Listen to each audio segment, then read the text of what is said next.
네, 사사건건이 만난 사람 매주 금요일 선보이고 있죠. 오늘도 KBS 해설위원 이경호 기자 제 옆에 나왔습니다. 어서 오십시오. 안녕하세요. 예, 어떤 분 만나고 왔습니까? 그 탈북민이 국내에 한 3만 5천 명 가량 정도 있다고 합니다. 그 중에서 대부분이 지금 어렵게 생활하고 있는데요. 전문직 종사자 당연히 적고요. 그 변호사를 따져봤더니 단 2분 있다고 합니다. 그 중에서 첫 번째 탈북민 중에서 첫 번째로 변호사가 된 분 만나왔습니다. 예. 언제 그러면 한국에 오신 건가요? 한국에 온 게 14살 때 이제 북한에서 그때가 이제 고난의 행군 시기였죠. 1990년대 초반 90년대. 중반 정도였는데 그때 이제 중국으로 이제 탈북을 했고요. 그래가지고 중국에서 5년 동안 생활을 하다가 성인이 된 20살 나이에 이제 재상구 거쳐가지고 한국으로 들어왔으니까요. 아, 20살에 들어왔어요. 그때까지 교육을 못 받았으니까 한국에 들어와서 20살 때부터 이제 고등학교 교육을 받은 거니까 굉장히 이제 입지전적 인물이다 이렇게 봐야 될 것 같습니다. 직접 찾아가서 만나봤습니다. 예. 이영현 변호사는 로스쿨 졸업하고 5년 전에 변호사 시험 합격했습니다. 합격 후에 한 중견 로펌에서 실무수서 마쳤고요. 현재는 서초동에 있는 작은 법무법인에서 파트너 변호사로 일하고 있습니다. 우선 탈북할 당시 얘기부터 들어봤습니다. 아시다시피 90년대 중반, 94년, 95년쯤에 그 북한의 고난의 행군이 이제 시작이 됐습니다. 그래서 그때 수많은 북한 주민들이 아사를 했습니다. 저희 집도 사실 그 어려움을 피해갈 수는 없었고, 그래서 저희 집에 이제 노세한 할머니가 제일 먼저 아사를 하셨고, 근처에 계셨던 삼촌도 얼마 못 가서 이제 아사를 하셨습니다. 그래서 더 이상 북한에서는 먹고 살기 힘들다라고 생각을 해서 외삼촌을 따라서 중국으로 가서 쌀 한 배낭 좀 메고 갖고 와서 북한에 있는 가족들 먹여 살려야 되겠다라는 생각으로 이제 탈북을 하게 되었습니다. 97년도에 탈북을 하다가 또 예상치 못하게 외삼촌이 두만강가에서 이제 강물에 휩쓸려 떠내려가셨습니다. 잘못되셨고 저는 그냥 그때 당시 14살이었는데 그냥 어쩔 수 없이 다시 북한으로 건너갈 용기도 안 나고 두렵기도 하고 무섭기도 하고 해서 그래서 정착을 중국에서 시작을 했습니다. 그럼 변호사님이 14살에 이제 중국에 사실상 혼자 건너가신 거네요. 예, 맞습니다. 예. 중국에서 그 아는 사람들 전혀 없었을 것 같은데 그때 거기서 어떻게 생활을 하셨던 거예요? 예, 사실 그 운이 좀 좋았다고 해야 될까요? 그 미국에서 선교사님 한 분이 이제 중국 선교, 북한 선교를 위해서 중국에 갔다가 이제 탈북 아이인 저를 만났죠. 그분이 아는 중국 조선족 집사님을 연결을 해주셨습니다. 그래서 그분이 저를 몇 년간 이제 케어를 해주셨거든요. 한 3년 가까이 케어를 이제 해주셨는데 제가 미성년자고 뭐 신분도 없기 때문에 중국 말도 모르기 때문에 그 집사님 집에 데려가서 이제 먹여주고 재워주고 이런 것들을 좀 해주셨죠.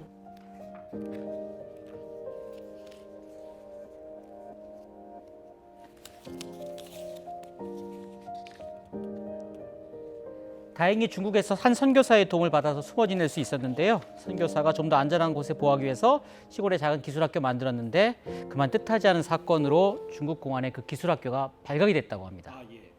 2002년 3월이었나요? 그 스페인 대사관으로 탈북민들이 최초로 이제 25명이 이제 이게 외교 공간으로 뛰어든 사건이 하나 있었습니다. 언론에 당시 보도가 좀 됐죠. 그때 언론에 나왔던 친구가 저희랑 같이 살던 친구였거든요.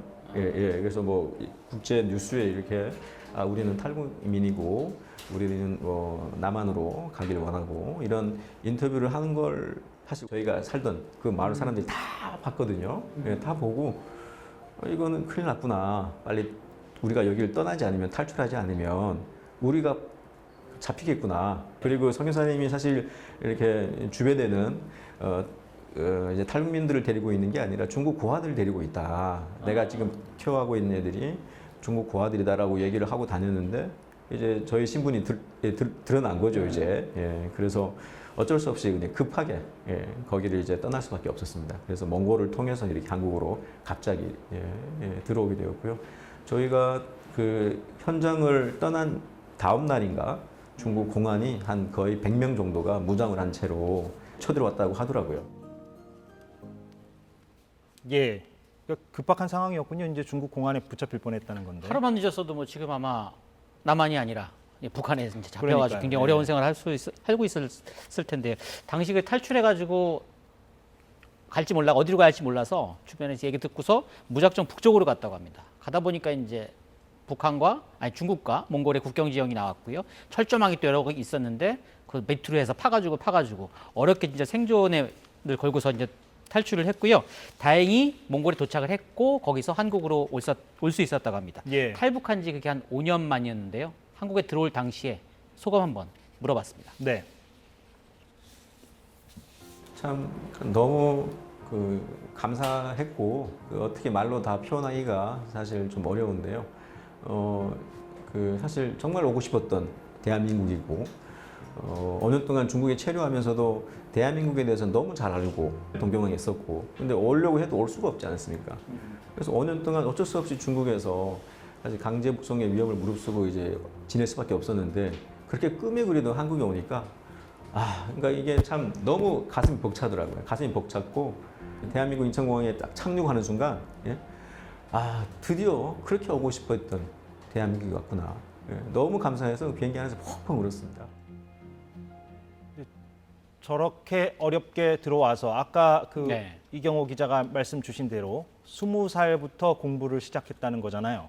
그렇죠. 이제 한국에 들어와서 당연히 이제 청소년기는 넘었고 이제 성인이 됐는데 할 일이 없으니까 일단 그때부터 이제 공부를 시작해서 고등학교 과정 2년 검정고시 마치고요. 대학교에 들어가서 공부 시작했고 또 대학교 졸업하고 로스쿨까지 들어간 거죠. 그 다음에 이제 변호사 시험까지 합격했고요. 예. 그 다음 그 과정들을 한번 또 굉장히 어려웠을 것 같은데 어떻게 그 과정을 거쳤는지 궁금해서 들어봤습니다. 네.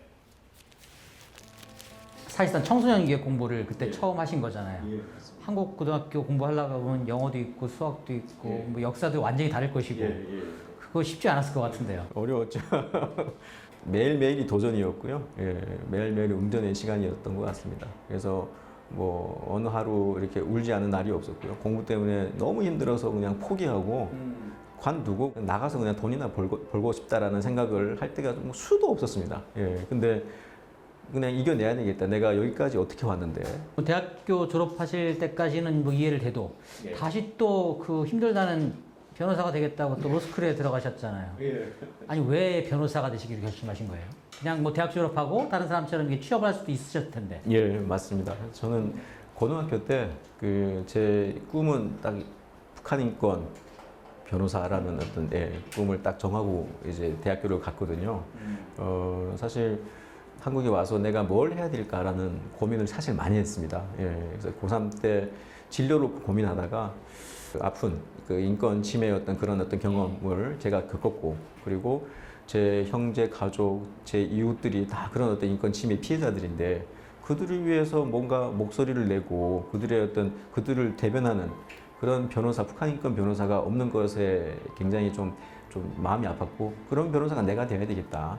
그런 결심을 제가 고등학교 때 하고 그리고 이제 법대를 가자. 그리고 대학교를 이제 가서 공부를 하게 됐고 그리고 이제 로스쿨 들어가게 됐죠.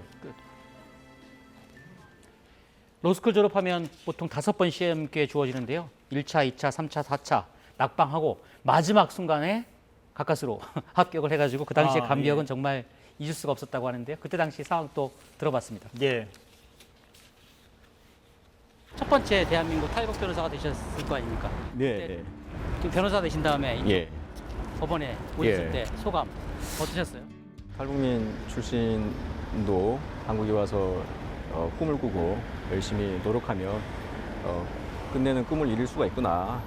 그래서 북한과 중국에서 방황했던 저 같은 친구들도 한국에서 좀 변호사의 꿈을 꾸고 도전을 하면 변호사가 될 수 있다는 것을 이제 확인할 수 있는 순간이기도 했고 참 너무 기쁘고 행복했습니다. 앞으로 이제 변호사님 같은 다른 변호사들, 다른 후배 변호사들이 또 나와고 또 시간이 지나면 또 검사 판사도 나올 수 있을 것 같은데 그러기를 좀 바라시겠어요? 간절히 기대를 하고 있습니다. 안 그래도 요새 그 후배들이 제가 변호사 된 거 보고 변호사의 꿈을 꾸는 친구들 상당히 있고요. 찾아와서 어떻게 하면 선배님처럼 변호사가 될 수 있느냐라는 상담을 구할 때가 많거든요. 그래서 그 중에는 정말 똑똑한 친구들, 정말 꿈에 대한 목마름이 있는 친구들이 상당수 있고 해서 조만간 또 그런 훌륭한 친구들이 나오지 않을까라고 기대를 하고 있습니다. 예, 아까 그 탈북민이 3만 5천 명 정도. 그렇습니다. 그 가운데 이제 전문직은 당연히 뭐 적을 것 같은데. 네. 저렇게 이제 변호사가 있다는 것은 다른 탈북민들 입장에서도 좀 도움이 될 것 같기도 하고요. 탈북민 입장에서는 한국 사회가 굉장히 낯설 건 당연한 거고요. 또 북한에서는 이게 과연 법적으로 해결을 받을 수 있어, 도움을 받을 수 있어 이렇게 생각하는 것들이 사실 남한에서는, 한국에서는 굉장히 법적인 도움을 많이 받을 수 있는데도 불구하고 그런 것들을 모르고 피해를 받는 경우가 되게 많다고 합니다. 예. 특히 여성들의 피해가 좀 크고요. 그래서 그런 측면에서 본다면 탈북민 출신인 본인이 변호사로서 굉장히 많은 도움을 줄 수 있다 이렇게 기대를 하고 있습니다. 그 얘기 한번 들어봤습니다. 지금 3만 5천 명 탈북민이 있다고 이제 말씀드렸는데 그중에 한 70, 80%가 여성이거든요. 탈북 여성들 대상으로 하는 범죄가 엄청 많은데 이런 케이스들이 한두 건이 아니라는 거죠. 예, 그래서 참 이제는 좀 권리 의식을 가지고 대한민국에 왔으니까 과거의 어떤 그 사고의 그 의식에서 벗어나서 대한민국의 자기 권리를 좀 찾아가면서 살아야 되지 않겠느냐라는 생각을 좀 많이 했고, 그래서 제가 그 인권재단에서 저희가 그 토일과 나눔재단이라는 그 재단에서 후원을 받아서 법률 아카데미를 개설을 했습니다. 대한민국에서 가장 쉽게 접할 수 있는 법률 문제들, 뭐 형사, 가사, 민사, 뭐 성폭행, 뭐 브로커까지 뭐 다양한 탈북민 관련 쟁점들이 있거든요. 그 쟁점들을 변호사들을 이제 초청을 해서 강의를 해주는 그런 강의를 개설을 해서 지금 진행 중에 있고요. 그리고 저희 인권재단에서는 또 법률 멘토링이라고 해서 어쨌든 대한민국에서 정착을 하려면 이분들이 대한민국 제도와 법을 알아야 되겠다. 그래서 변호사님들 좀 이렇게 멘토링 해주면서 법도 알려주고 상식도 알려주고 어떤 제도에 대해서도 알려주고 민주주의에 대해서도 알려주고 이런 멘토링 프로그램을 지금 한 3년째 진행을 하고 있습니다. 네, 이런 노력들은 뭐 이영현 변호사만 하는 것도 아니고 이제 정부에서도 많은 그런 프로그램들도 있고 한데 이 탈북자들마다 이렇게 탈북민들마다 개개인의 사정이 다르기 때문에 그게 일괄적으로 좀 도움이 되는 부분도 있지만 사실 부족한 부분도 굉장히 많아서 그런 아쉬움 굉장히 크다고 하는데요. 그 얘기도 한번 들어봤습니다. 탈북민들이 북한에서 뭐 남한과 전혀 다른 체제에서 살다가 한국에 오면은 그 적응이 상당히 어렵습니다. 심지어 어떤 분들은 다시 탈남하는, 그러니까 북한을 탈출하듯이 남한을 다시 탈라면서 유럽을 가는 탈북민들도 있고요.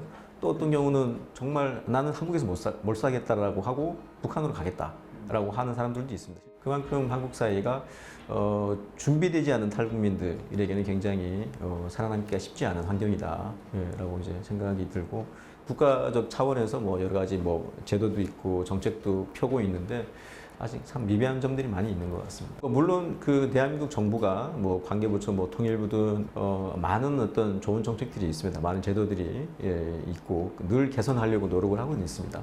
그럼에도 불구하고 사실 탈북민들은 한 사람 한 사람 다 다른 사연이 있거든요. 다 다른 어려움들이 있습니다. 그러니까 뭐 그 맞춤식 어떤 그런 혜택이라든지 지원 이런 것들이 필요한데 아무리 노력해도 완벽한 제도는 없는 건 아닙니까? 꾸준히 정부 차원에서 계속 노력은 하고 있는 것 같은데요. 그래도 좀 미비한 부분들이 아직 있는 것 같습니다. 예, 잘 봤습니다. 사사건건이 만난 사람 이경호 기자였습니다. 고맙습니다.